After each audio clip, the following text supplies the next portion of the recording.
Hey, welcome to the chair with James. We're gonna do the Week 11 recap and Week 12 of the NFL games, and it all started off with Thursday Night Football with the the Seahawks coming up clutch to defeat the Cardinals 28-21. It was a really good game on a Thursday night, a rarity, and the Cardinals went to 7-3. The Seahawks went to 7-3, and the Arizona Cardinals going to 6-4. That three-team divisional race in the West is something for the NFC. For Sunday, Tennessee defeated Baltimore 30-24.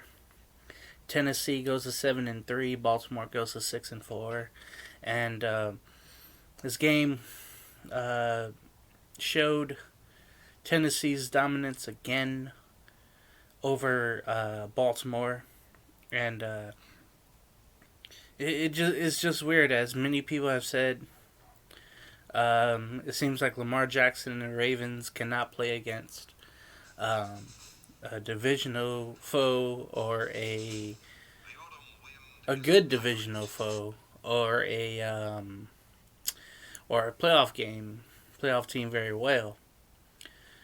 You saw what happened with the Chiefs. Saw what happened with the Titans again here, and the beat goes on, and we'll have more on the Ravens as we go to Week 12. Um, the Falcons off their bye went to New Orleans and just they laid an egg. New Orleans, even without Drew Brees and starting Taysom Hill over Jameis Winston, 124-9. New Orleans goes to 8-2, and the Falcons go to 3-7. Uh, and a shocker maybe to some, but Houston defeated New England 27-20. Houston just held on defensively, and the Patriots didn't look in sync sometimes, but Watson got it done. Took a big game from Brandon Cooks and Randall Cobb to get it done, with the suspended Golden Tate being out and no running game whatsoever. Houston goes to 3-7. The Patriots go to 4-6. Pittsburgh, after a slow start in Jacksonville, defeated the Jags 27-3. Pittsburgh goes to 10-0. Jacksonville goes to 1-9. In the unfortunate game, Washington did defeat Cincinnati 20-9. Washington leads the NFC East 3-7. Cincinnati goes to 2-7-1 and loses Joe Burrow on a freak ACL injury, and he'll be out at least a whole year. And it's unfortunate. There's so much blame to go around, and that could be said for or toward the Bengals organization. Not protecting him, not putting weapons around him, but hopefully he comes back good as good as new and not have to deal with this. And they put some weapons around him, and we'll see if Joe Burrow can be back next season. Miami went to Denver, and Denver held on 20-13. Denver goes to 4-6. Miami goes to 6-4. This is the game where Tua Tagovailoa was benched in the fourth quarter, and Ryan Fitzpatrick came in to relieve him. He did okay, but threw a pick at the end, just trying to make something happen. And the Dolphins ended up losing, and more on the Broncos as we go to Week 12. The Chargers get their third win of the season, going to 3-7, defeating the 0-10 Jets 34-28. I don't know if you give credit to the Jets, but their players at least you can give credit to for trying to make a comeback against the Chargers. But Justin Herbert did well enough to throw for yardage. He found key targets. They did enough to get the win. The afternoon game that was really good. There's a couple of them. Green Bay went to Indianapolis, and this was hoping to be a shootout, and it was. Green Bay did hold a lead late, but then the Colts came back. Ended up going to overtime, tied at 31, and Rodrigo Blankenship hit a field goal to win the game in overtime, 34-31. Aaron Rodgers had a key interception in a good game he had, but in overtime. I'm sorry, not an interception. Earlier in the fourth quarter, had a key interception, and then Martez Valdez Scantling had a key fumble that hurt the Packers in overtime. That gave Indy great field position and later the win. And unfortunately, the Packer fans, as stupid as they are, were sending death threats to Valdez Scantling, and I just thought that was low of the Packer fans and just terrible what people can do nowadays, and without actually doing it, but saying they're gonna do it. It's just terrible what's going on. So both teams go to 7-3. Indy gets the win. Dallas went to Minnesota, and this was a game I didn't know what to expect. Picked the Vikings. Andy Dalton came back and played well. Found his targets, Gallup and especially C.D. Lamb. Adam Thielen had a great game. They both had, Lamb and Thielen both had one-hand great catches. It was pretty great in those highlights. But Dallas gets the win 31-28 on a late back and forth game. Dallas goes to 3-7, and Minnesota goes to 4-6. The Sunday night game was just, as you can see behind me. I didn't leave much to go anywhere. I was transfixed on watching the game, and Kansas City ends up defeating the Raiders 35-31 in Las Vegas. It was the definition of a shootout. Who would blink first? Who would make a turnover? Who would have to punt? Whose defense would come up clutch? And it certainly wasn't the Raider defense. And we'll have more on the Raider preview and recap. But they let Travis Kelce get open in the middle of the field. They were playing zone and not man. And he was wide open in the end zone late as the Raiders had the lead, but squandered it. And Kansas City goes to 9-1. The Raiders go to 6-4. And we'll have more. And I got so much to say about that game. Monday Night Football was the Rams going to Tampa to play the Bucks. And this one, you were hoping for more, but got a really good game out of it. Tampa. Tom Brady has some key turnovers, interceptions. LA definitely took advantage. They had Kupp and Woods over the middle. And I said to some people out there, I said, if you get those two going over the middle, slanting and reversing, you have a great chance to win a game. And the Rams with their kicker, Thorburn, hits the game-winning field goal 27-24. The Rams go to 7-3. The Bucks go to 7-4. It's one of those rare occasions that Tom Brady loses the game when he could have won it. But he turned over the ball too much. And the Rams, like I said, took advantage of it.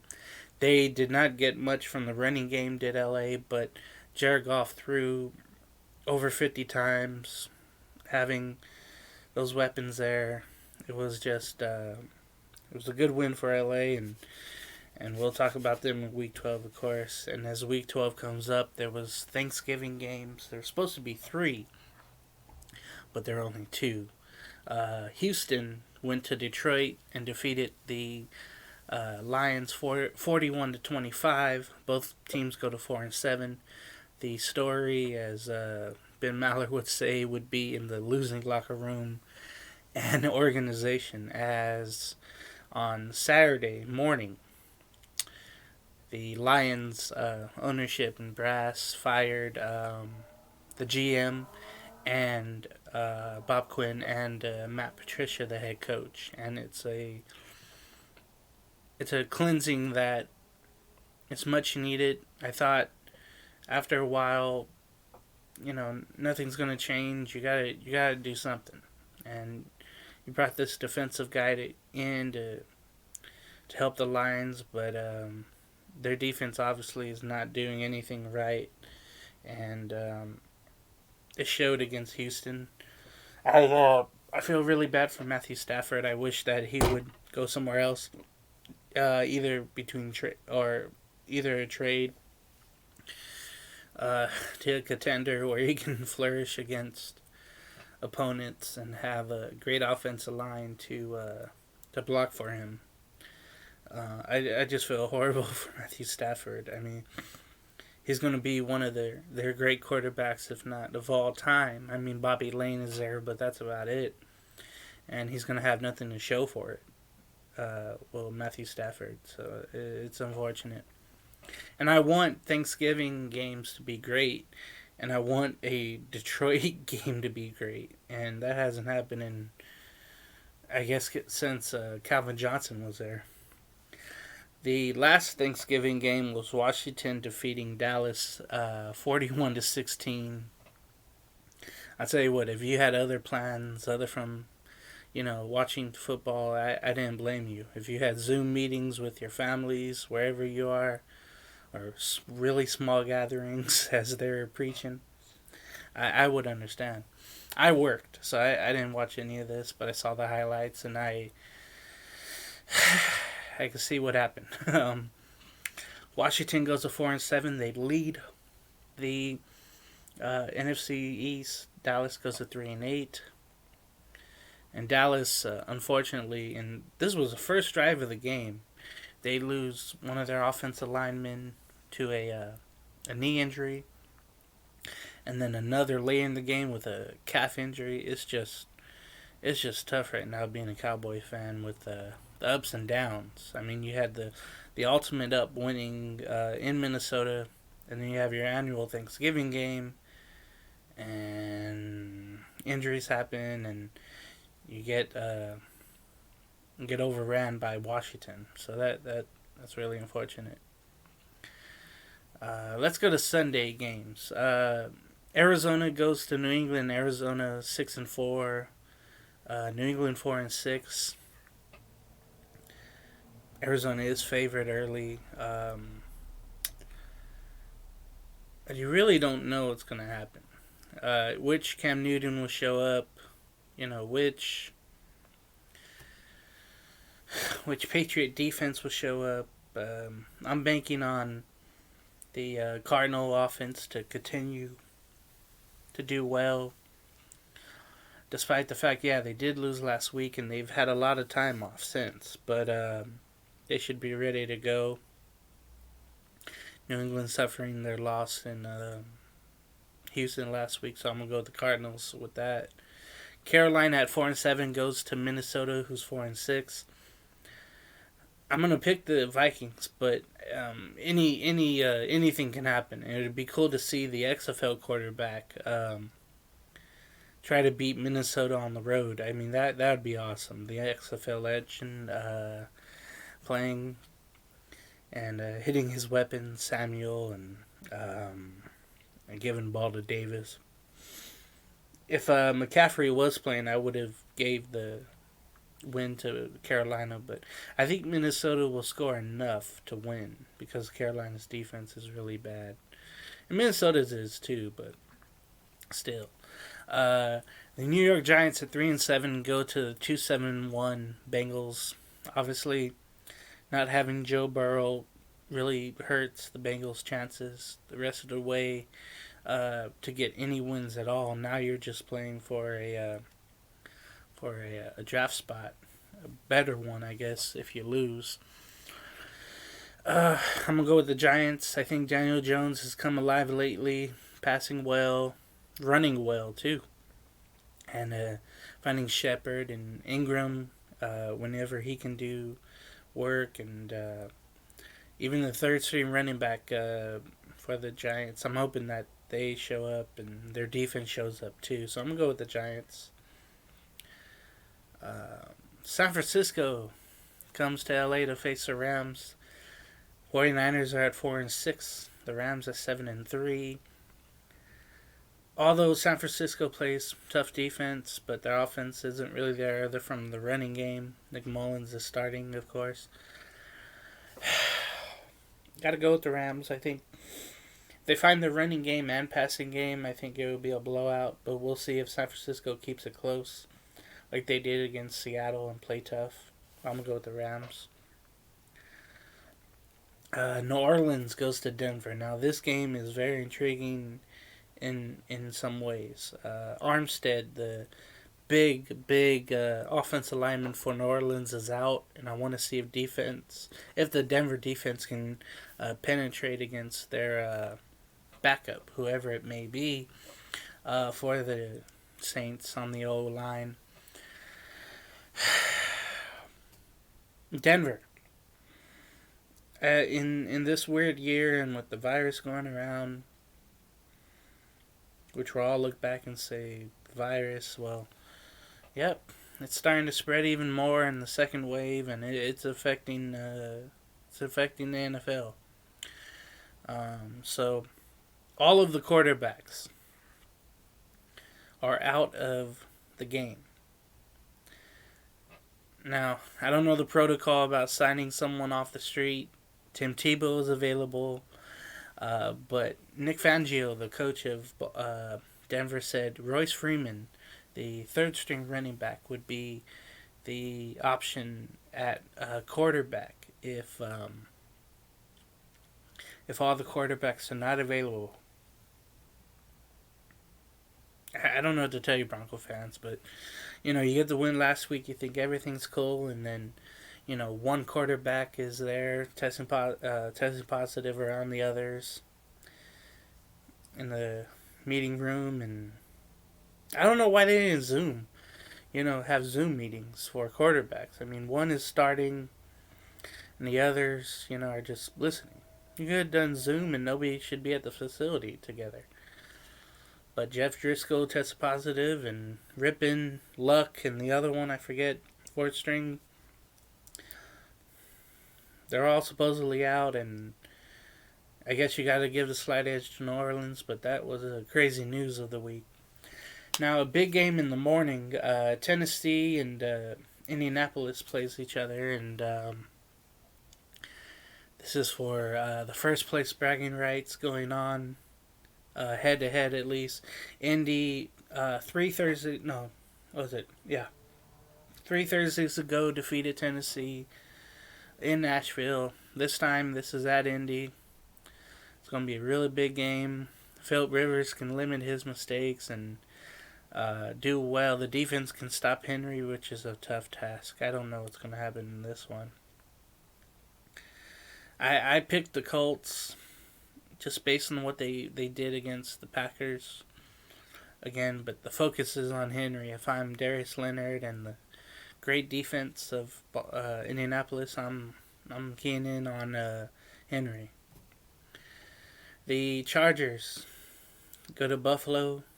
Buffalo 7-3. Chargers are 3-7.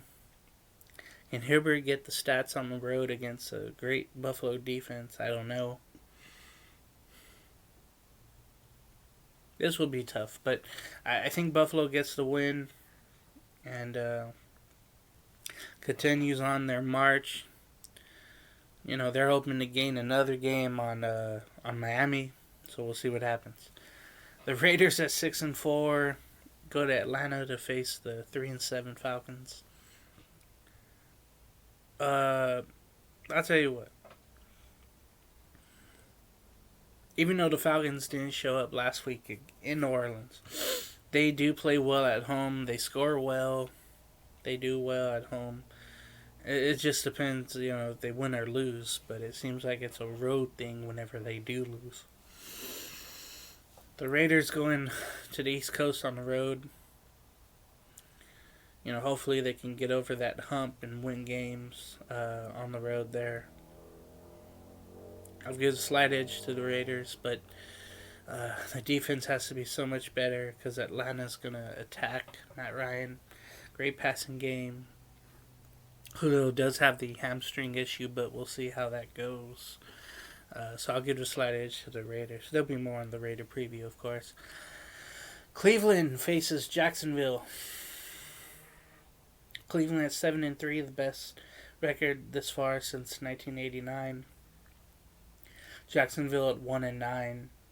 You know, there was talk of a trap game last week with the Steelers, but they didn't want to hear about it. Mike Tomlin being the great coach that he is. Hopefully the Browns have the same mentality and come out firing, and Nick Chubb has a great day running. And that's what I predict. I think the Browns should win pretty easily.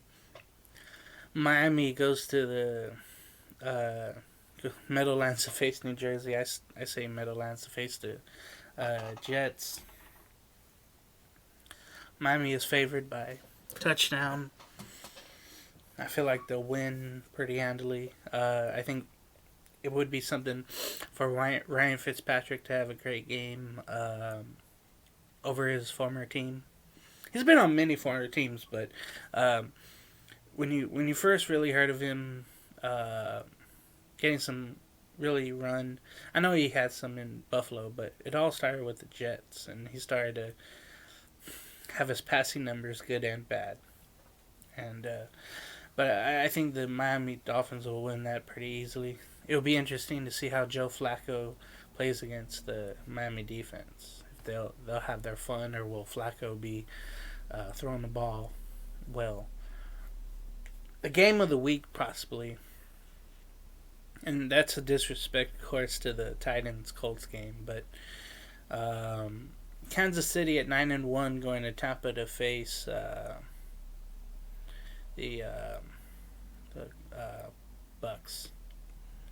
Yeah, I would say those two are the game of the weeks, and then Sunday night game or Monday night game, of course, and Tuesday. But even though Kansas City's on the road, I think they should easily get this win. They're like a machine on offense, but it depends what they get defensively, and how much pressure can they get on Brady. If they can stop Fournette, if they can stop Jones, Godwin, Gronk, Brait, and Evans. That would be tough to see. Hopefully this will be just like the Sunday game, a shootout. But I'm going to pick Kansas City, but hope Tampa Bay wins, of course. The Sunday night game, Chicago at 5-5 goes to Green Bay to play the 7-3 Packers at Lambeau. I don't care about this one, really. I think Green Bay is going to easily win. Trubisky is going to be in for Chicago, and this is his put up or shut up moment. If he really, stinks up the joint, he'll be gone after this season for sure. This is on, of course, national airwaves, and I still think Green Bay's going to win, but Trubisky's got to be great. Or like I said, he's not going to be out. he's going to be out of Chicago. The Monday Night Football game. Seattle at 7-3 goes to Philadelphia, who's 3-6-1. Two teams, near first place. The Seattle defense has been good as of late, and then you have Carson Wentz, who's just looking lost out there. This would have been a game I would have loved to see Jalen Hurts start, but there's always a possibility that he comes into play. So, with that being said, though, I'll still pick the Seahawks to win that pretty handily. If the defense really shows up, it might be a blowout for Seattle. Now, Tuesday, this game really big for the division and for the wild card setting, at least for Baltimore.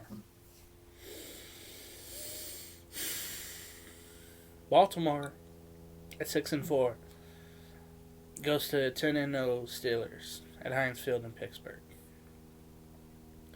Baltimore has 20 players on the COVID list. I don't know what to think about that really. There was a thing uh, that I saw, I think, on Twitter where when the Raiders had all those players on the COVID list, they moved their game up from Sunday night to Sunday afternoon. With the Ravens here getting all these players with COVID, moving their game forward to um, Tuesday. Something a little fishy about that. So this might be an easy win for Pittsburgh. I know James Conner just got listed with the virus, but he has a couple of days to get back. Pittsburgh's on a pretty big roll right now, so I'm gonna go with the Steelers. Pretty handily. I mean, there's no Lamar Jackson, and like I said, the other 19 that's going to be out. There's no reason why the Steelers should not win this game. If so, I'll be very, very surprised. So that's been my Week 11 recap and Week 12 preview and predictions. I will see you next time on the chair. Please like, subscribe, follow, watch, of course, and tell someone about it. So take care, everyone. Be safe out there.